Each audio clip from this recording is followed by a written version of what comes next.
بسم اللہ الرحمن الرحیم۔ اللہ پاک دکھ بری داستان کو بڑے دھیان سے سنتا ہے، کچھ غم مٹا بھی دیتا ہے، کچھ الجھنیں سلجھا بھی دیتا ہے، لیکن اگر سارے ہی غم سلجھ جائیں تو آدمی اور اس میں بات چیت بند ہو جاتی ہے۔ امید بھی بڑی دیوانی چیز ہے، لمحوں میں ریگستانوں میں زیتون کے باغ لگا دیتی ہے۔ نزدیک سے آنے والی آوازوں میں سے سب سے قریب ترین آواز ضمیر کی ہوتی ہے، لیکن کم لوگوں کو سنائی دیتی ہے۔ بعض اوقات آپ کو خاموش ہونا پڑتا ہے کیونکہ آپ کے الفاظ یہ واضح نہیں کر پاتے کہ آپ کے اندر کیا چل رہا ہے۔ اگر کسی سے کچھ مانگنا ہے تو محبت مانگو، محبت مل جائے تو سب کچھ مل جاتا ہے۔ محبت کے بغیر ہر چیز ایسے ملتی ہے جیسے مرنے کے بعد کفن ملتا ہے۔ مگر میری مانو تو محبت بھی نہ مانگو، کیونکہ مانگی ہوئی محبت کا مزہ بگڑی ہوئی شراب جیسا ہوتا ہے۔ صبح دھند چھائی ہو تو آپ کو سورج کے ہونے کا یقین ہوتا ہے، اسی طرح جب مشکلات کا قہر پھیل جائے تو اللہ کی رحمت کے آفتاب کا یقین رکھو۔ غلطی پر ساتھ چھوڑ جانے والے بہت مل جاتے ہیں، لیکن غلطی پر سمجھا کر ساتھ نبھانے والے بہت کم ملتے ہیں۔ انسان غم کی کیفیت سے کبھی باہر نہیں نکلتا۔ خوشی محض تھکان اتارنے کا وقفہ ہے۔ کوئی آپ سے محبت لینے آئے تو اسے محبت دینا، محبت سکھانے نہ لگ جانا۔ محبت دینے میں محبت ہے، محبت سکھانے میں نہیں۔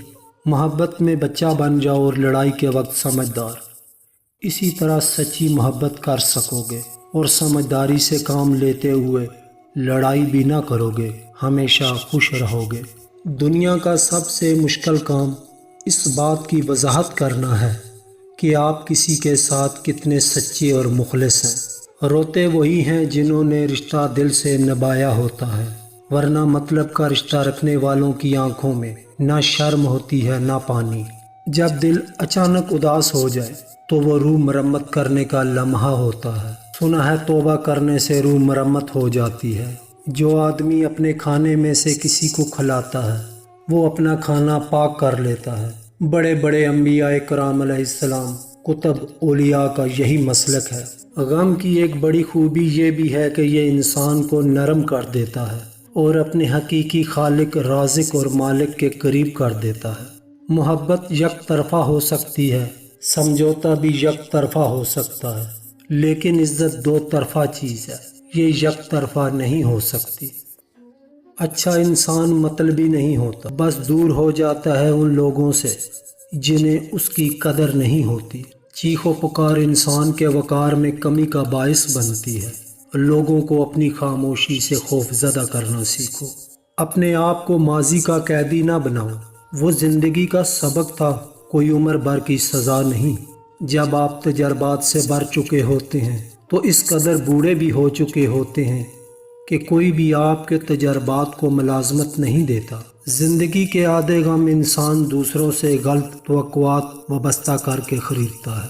کبھی کبھی ایسا ہوتا ہے کہ زندگی ہر وہ چیز آپ کو لوٹا رہی ہوتی ہے جو کبھی آپ سے چھن گئی تھی، بشمول محبت کے، لیکن آپ اس وقت بے نیاز ہو چکے ہوتے ہیں۔